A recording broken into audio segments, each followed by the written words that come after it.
The book of Amos chapter 3 verse 7 says, "Surely the Lord God does nothing without revealing his plan to his servants, the prophets."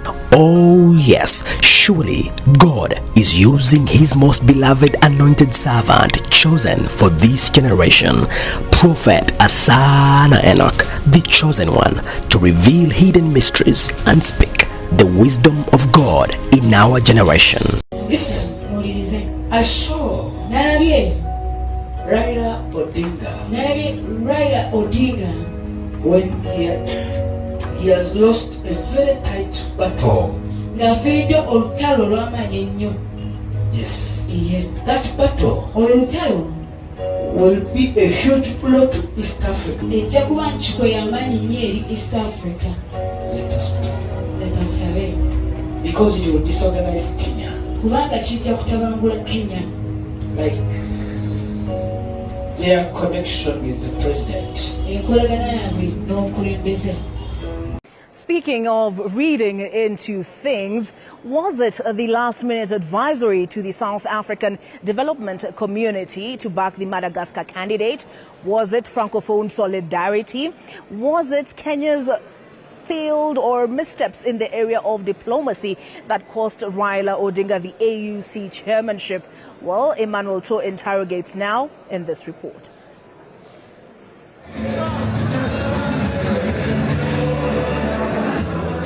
He had led for 2 rounds of the election until he stopped leading.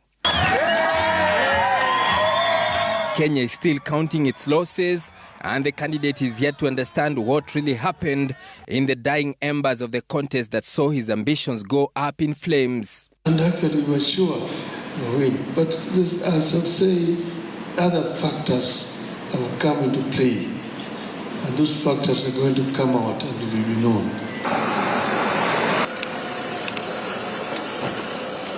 However, the unforeseen circumstances may be interpreted to mean the recent high-octane last-minute regional politics triggered by a series of events, including the DRC-Congo conflict that Kenya played a role in resolving.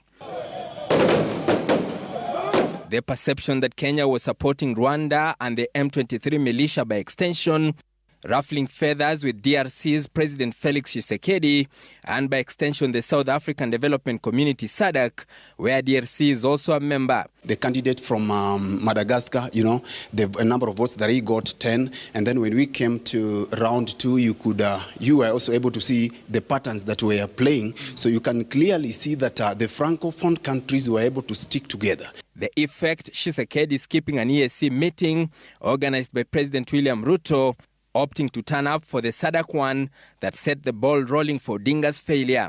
Kenya's Foreign Affairs PS Korir Sing'oei's response to a letter directing SADC countries to line up behind the Madagascar candidate Richard Randramandrato, adding to the list of possible blunders which analysts say rattled the SADC countries. To our minds, we think that this letter is sort of an afterthought. We think that it is mere courtesy to show a bit the minimalist solidarity extended to a member of their region.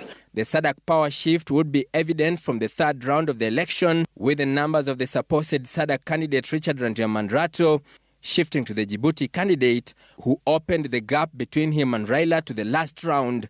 Odinga was forced to bow out in the 6th round, where Mahmoud Ali Yusuf went ahead and won the race by the required 2/3 of the total votes, translating to 33 votes. Analysts have also opined that the Francophone countries, which make up nearly 28 out of 55 African countries, may have played a role maintaining a united bloc in the election. They voted for their country. And then you also look at it that the Anglophone countries were not able to vote as a unit. And then also you look at also other regional politics and then regional interests that were at play also might have affected a great deal the outcome of these elections. Out of the 6 AUC chairperson elections since 2002, 5 have been won by French-speaking countries, with South Africa's Nkosazana Dlamini Zuma being the only lucky Anglophone to occupy the seat. Odinga's loss comes barely 8 years after another one where Kenya's candidate in the 2017 AUC election, Ambassador Amina Mohamed, lost to Musa Faki in the same fashion. Emmanuel Toh, Citizen TV, Nairobi.